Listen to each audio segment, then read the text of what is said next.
Shalom. Shalom Aleichem. The Catholic Daily Gospel reading, and the Gospel of the day is taken from the Gospel according to St. Luke chapter 6 verses 27 to 38. Glory to you, Lord. But to you who hear, I say, love your enemies, do good to those who hate you, bless those who curse you, pray for those who mistreat you. To the person who strikes you on one cheek, offer the others one as well, and from the person who takes your cloak, do not withhold even when your tunic. Give to everyone who asks of you, and from one who takes what is yours, do not demand it back. Do to others as you would have them do to you. For if you love those who love you, what credit is that to you, when even sinners love those who love them? And if you do good to those who do good to you, what credit is that to you? Even sinners do the same. If you lend money to those from whom you expect repayment, what credit is that to you? Even sinners lend to sinners and get back the same amount. But rather love your enemies and do good to them and lend expecting nothing back. Then your reward will be great, and you will be children of the Most High. For He Himself is kind to the ungrateful and the wicked. Be merciful just as your Father is merciful. Stop judging and you will not be judged. Stop condemning and you will not be condemned. Forgive and you will be forgiven. Give and gifts will be given to you, and a good measure packed together, shaken down, and overflowing will be poured into your lap. For the measures with which you measure will in return be measured on to you. The Gospel of the Lord. Praise to you, Lord Jesus Christ. So, ang Ebanghelyo ngayon ay sa mga taong nasaktan ay isang mabigat na salita ng Panginoon. Sabihin mo, ibigin mo yung kaaway. Ibigin mo yung kaaway mo.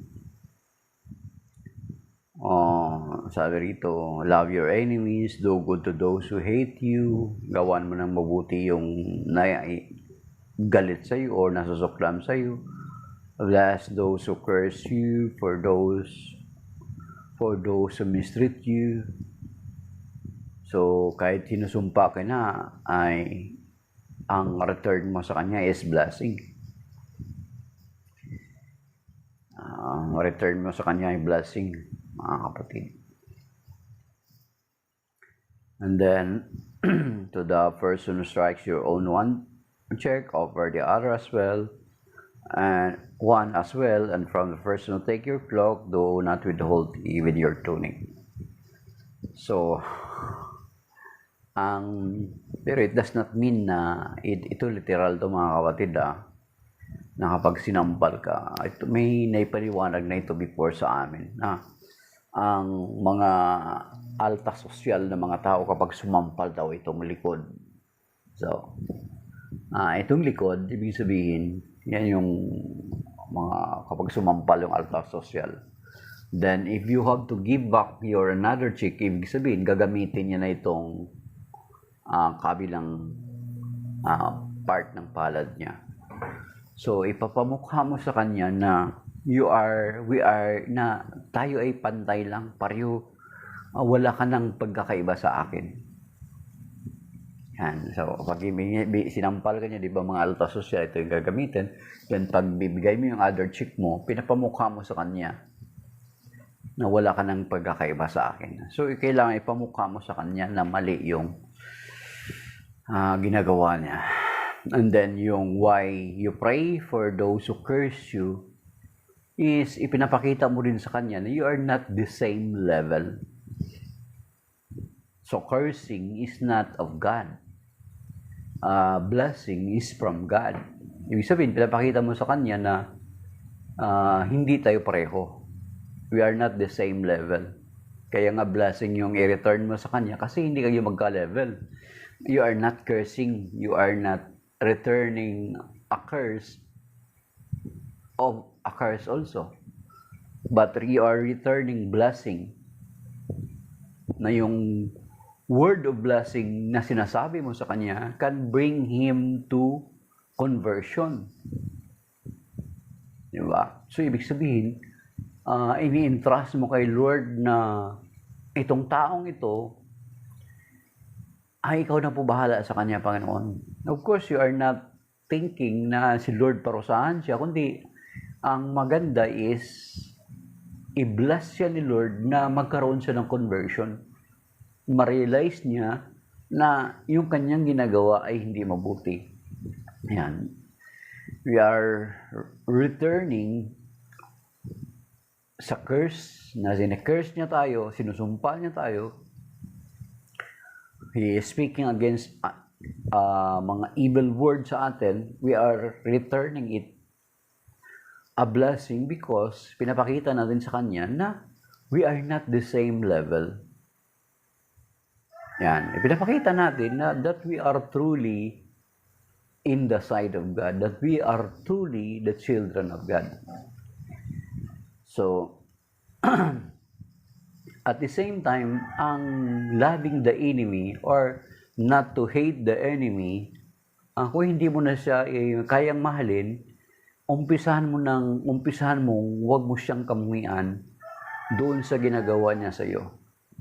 Kasi mga kapatid, first and foremost, ay sa ginagawa mo, hindi mo pinapahirapan yung sarili mo.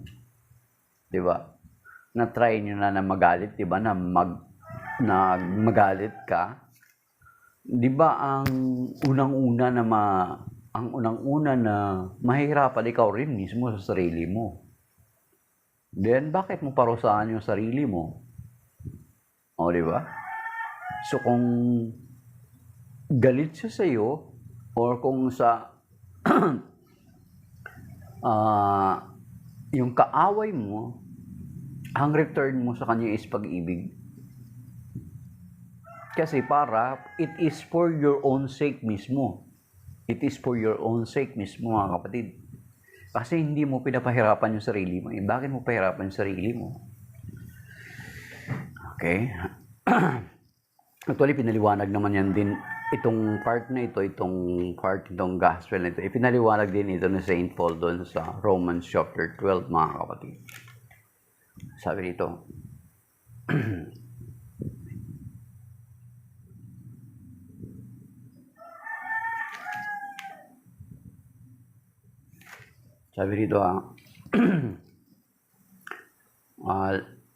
Romans 12:9 to the following verses, let love be sincere, hate what is evil, hold on to what is good, love one another with mutual affection, anticipate one another in showing honor, do not grow slack in zeal, be fervent in spirit, serve the Lord, rejoice in hope, endure in affliction, persevere in prayer, contribute to the needs of the holy ones, exercise hospitality, bless those who persecute you, bless and do not curse them, rejoice with those who weep, have the same regard for one another, do not be haughty, but associate with the lowly, do not be wise in your own estimation, do not repay anyone evil for evil. Concerned for what is noble in the sight of all, if possible, on your part, live at peace with all.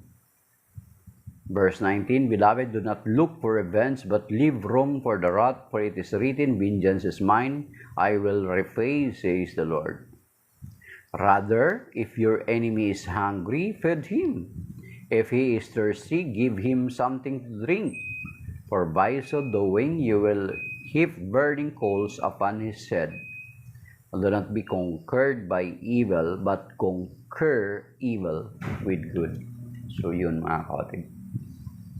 Ang kasamaan, tatalunin natin sa paggawa natin ng kabutihan. Romans chapter 12 verse 21. Conquer evil by doing good. Of course, ang hirap sa part natin kasi birin mo, di ba? Pero through the grace of God, hingin natin sa grasya ng Panginoon na mapagtagumpayan natin na makaalpas tayo doon na hindi tayo hahantong or bababa sa level nila. Amen? So yan mga kapatid. And then yung other verses is sabi dito, give to everyone who asks of you, and from the one who takes what is yours, do not demand it back. Do to others as you would have them do to you. Yan.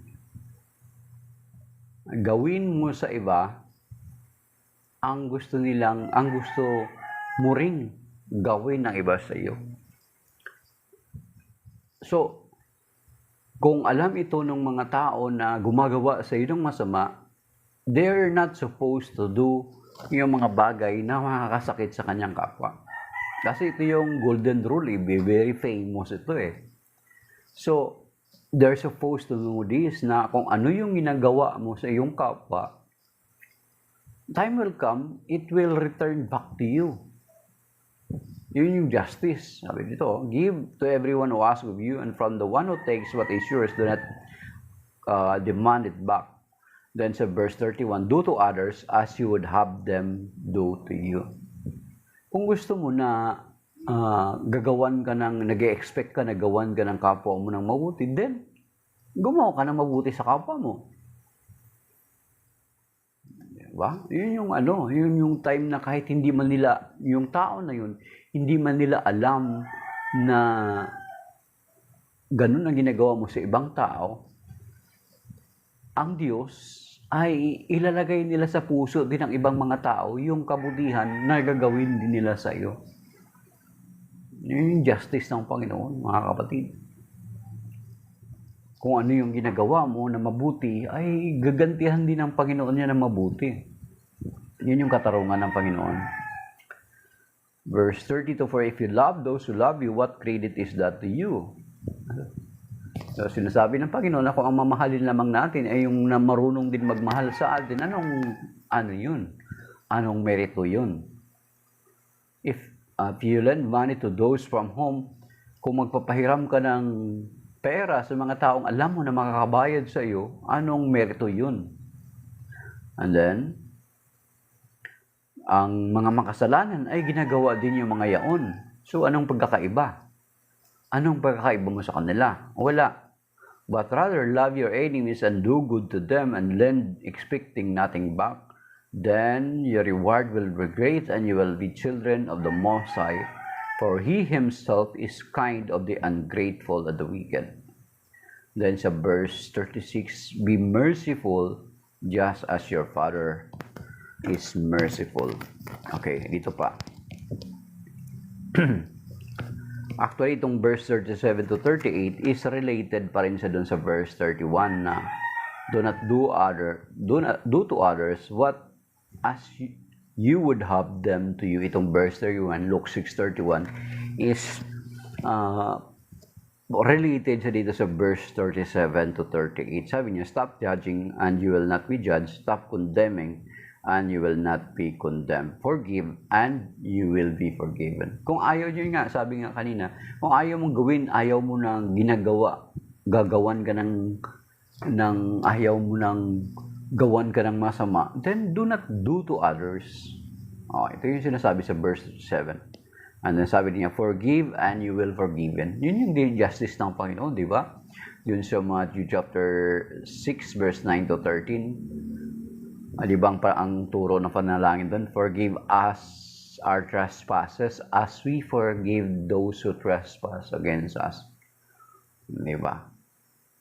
Yun yung sinasabi dito. Forgive and you will be forgiven. Yun yung condition ng Panginoon. Gusto mong mapatawad ka, then forgive. We need God's forgiveness, di ba, every day. Then forgive. Yun inuturo doon sa Matthew 6:9-13 eh. Pinipray natin yan eh. Forgive our trespasses as we forgive those who trespass against us. And then doon sa Matthew 6:14-15, sinasabi din doon, ang sinasabi doon in-expound doon sa Matthew 6:14-15. Sabi rito, bakinggan natin mga kapatid